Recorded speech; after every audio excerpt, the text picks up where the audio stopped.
ऐसे ही श्रीमद् भगवद गीता अध्याय नंबर 4 के श्लोक नंबर 34 में गीता ज्ञान दाता यही है जो कुरान शरीफ का ज्ञान दाता है। वो कह रहा है कि वो तत्व ज्ञान के अंदर उस पूर्ण परमात्मा की कंप्लीट जानकारी है, पूर्ण जानकारी है। उस तत्व ज्ञान को किसी तत्वदर्शी संतों के पास जाकर पूछ, गीता ज्ञान दाता कहता मैं नहीं जानता। यजुर्वेद अध्याय नंबर 40 के मंत्र नंबर 10 में भी स्पष्ट कर दिया है, वही वेद ज्ञान दाता भी वही है जो कुरान शरीफ का ज्ञान दाता है। वो कहता है कि परमात्मा को कोई तो शंभुआत्मा ने जन्म लेकर रामकृष्ण के रूप में अवतार धार के आना मानते हैं, कुछ उसको वो जन्म नहीं लेता जन्मा मानते हैं। इसकी यथार्थ जानकारी वो कैसा है भगवान, वो धीरा नाम देंगे, तत्वदर्शी संत देंगे, उनसे पूछो। ऐसे कुरान शरीफ में आगे दिखाता हूं अभी आपको। तो वो तत्वदर्शी संत, वो तत्व ज्ञान वो परमात्मा ही बता कर जाता है या फिर अपना नबी भेजता है। वो नबी ये दास है, अंतिम नबी, अंतिम पैगंबर, अंतिम उस परमात्मा का भेजा हुआ उनका दास, और पूरे विश्व का कल्याण होगा, मान जाएंगे दास की बात।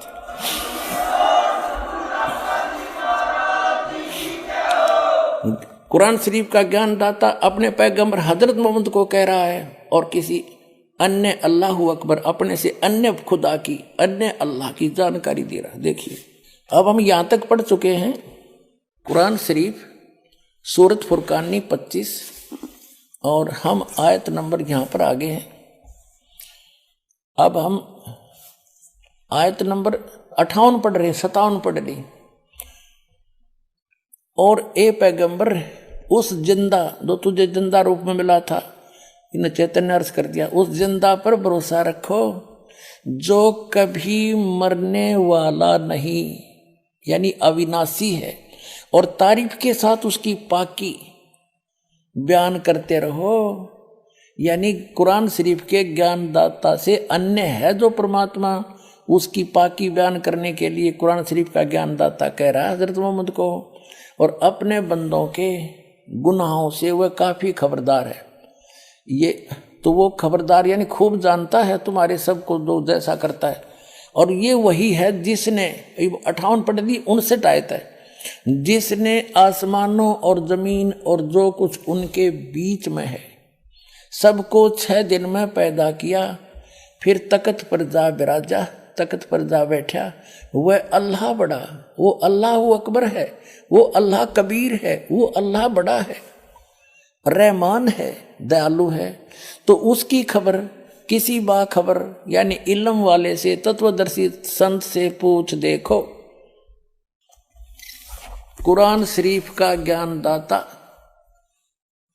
यहां इसने स्पष्ट कर दिया है कि मैं नहीं जानता उस अल्लाह अकबर बड़े भगवान, उस महान परमात्मा की, कंप्लीट गॉड की, ग्रेट गॉड की जानकारी मुझे नहीं है। वो तत्वदर्शी संत से पूछ लो। इससे कुरान शरीफ का सारा ज्ञान समझ में आ जाता है कि जो इसने अपने सत्र का ज्ञान दिया है उसमें चाहे इसने मांस खाना लिख रखे हो, चाहे कुछ भी खाना बता दिया हो, ये अल्लाह अकबर का आदेश नहीं है, ये तो कुरान शरीफ के ज्ञानदाता का आदेश है। इसका पालन करने से परमात्मा का, अल्लाह अकबर का विधान टूटता है, क्योंकि उस अल्लाह अकबर ने तौरात नामक पुस्तक के उत्पत्ति ग्रंथ में स्पष्ट कर दिया, 6 दिन में जिसने सृष्टि रची उसमें आदेश दे दिया है कि कोई भी प्राणी, ना मनुष्य ना अन्य प्राणी, जैसे पृथ्वी पर रेंगने वाले चौपाए पशु, जलचर, हवा में उड़ने वाले, ये कोई मांस नहीं खाएगा। थोड़ी सी झलक दिखाता हूं। पुण्यात्माओं, ये तत्व ज्ञानहीन प्राणी आपको विचलित कर देंगे कि बाइबल में तो मिलावट है, और ये भी कहते हैं फिर वो कि हम तो इन 4 पुस्तकों पर ईमान रखते हैं, 4 होली बुक पे, तौरात, जबूर, इंजिल और कुरान।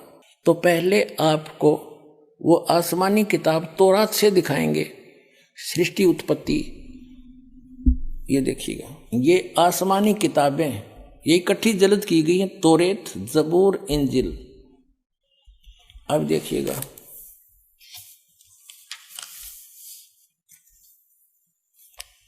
और ये यहां से छपी है बेंगलोर से।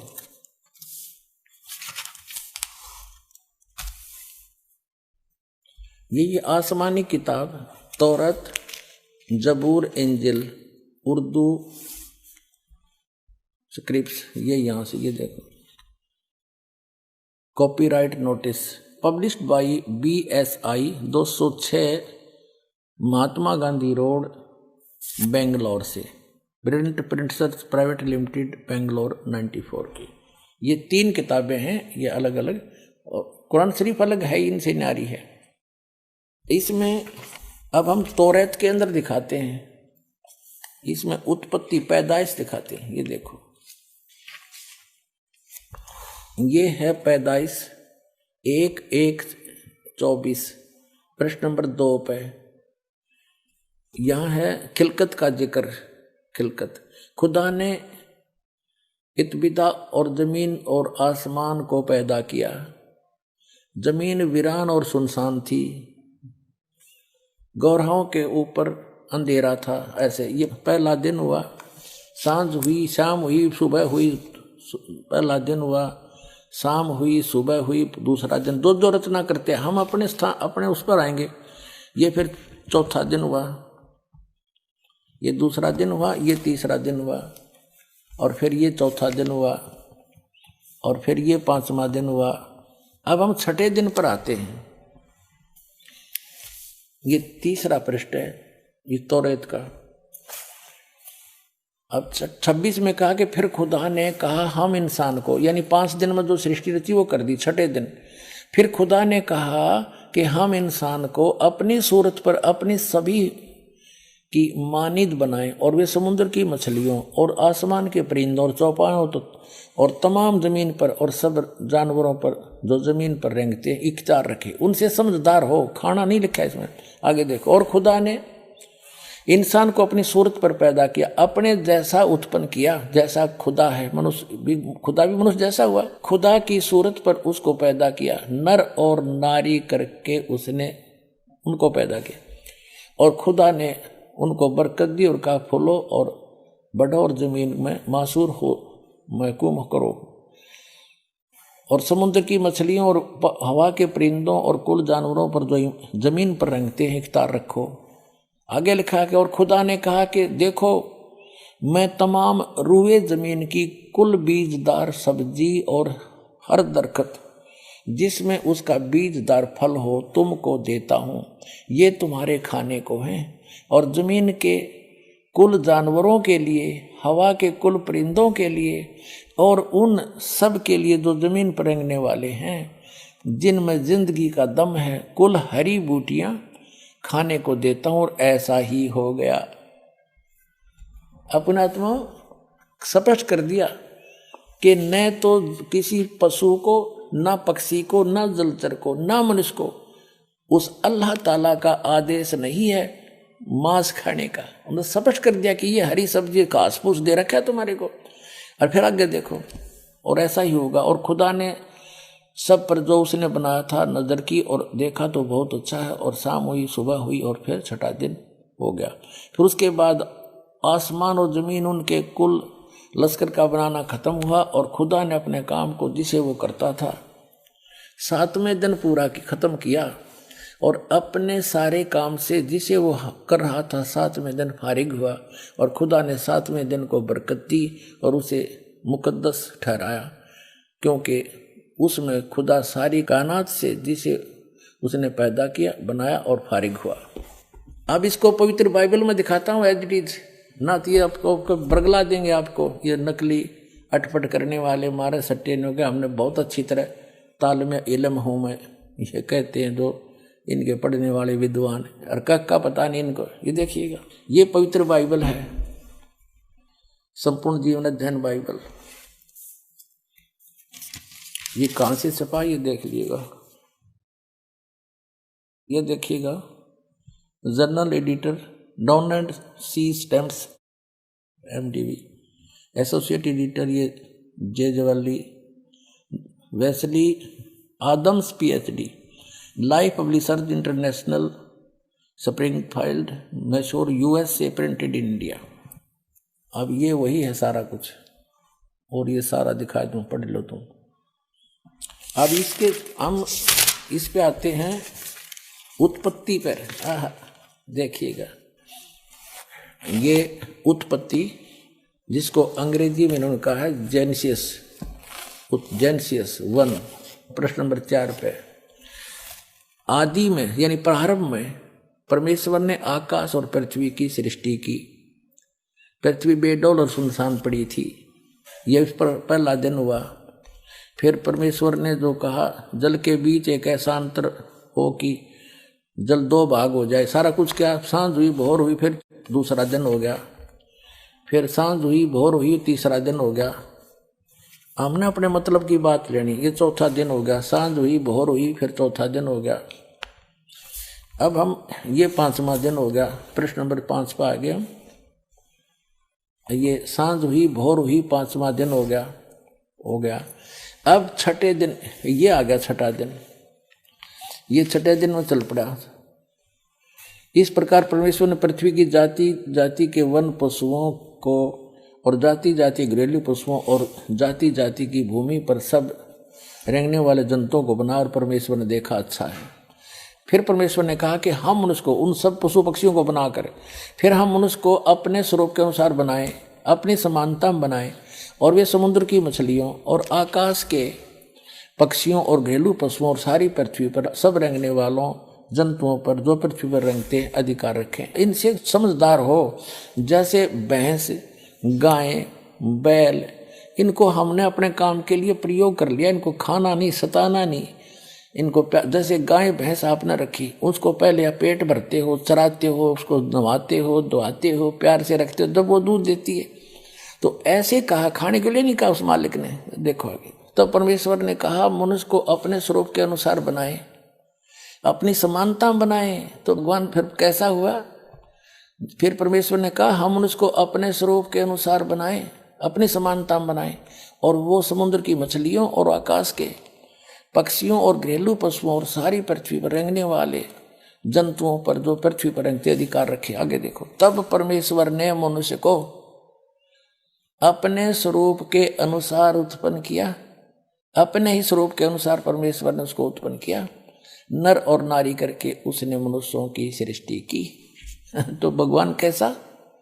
नर आकार, मनुष्य सदृश। जैसे जिनको परमात्मा मिले, सचखंड लेकर गए, वापस छोड़ा, उन्होंने बताया हमरे ही निहार है, हमारा सृजनहार, हमारा भगवान हमारे जैसी शक्ल का है। लेकिन उसकी बॉडी, वो उस वहां जाकर के सभी का जो शरीर है इमोर्टल हो जाता है, अविनाशी शरीर मिलता है। वो मटेरियल सारा अविनाशी मटेरियल का शरीर है, और यहाँ पर ये नाशवान है ये शरीर। यहाँ जब आता है परमात्मा अपनी ओरिजिनल बॉडी से ही आता, वो अविनाशी, वो ऐसे ही किसी माँ से जन्म नहीं लेता, सह शरीर आता है, सह शरीर चला जाता है। आपको प्रमाण दिखाएंगे। अल्लाह अकबर सह शरीर आया था, बालक रूप धारण किया, लीला करते बड़े हुए, फिर सह शरीर चले गए लाखों लोगों के सामने। अब ये स्पष्ट हो गया कि परमात्मा ने मनुष्य को अपने जैसा, अपनी सूरत में, अपने शकल के अनुसार अपने जैसा रचा। तो भगवान भी, अल्लाह भी मनुष्य जैसा है।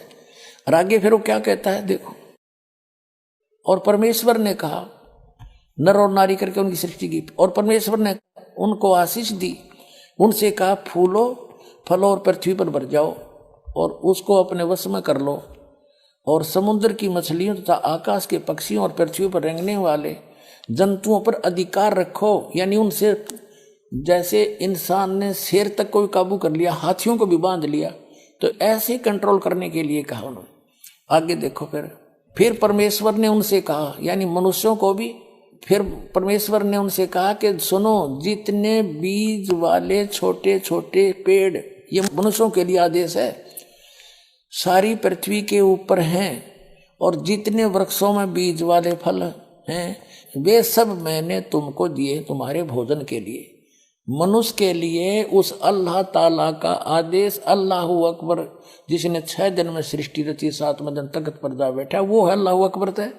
वो अल्लाह कबीर है, वो कंप्लीट गॉड है, वो सर्जनहार है, वो क्रिएटर है।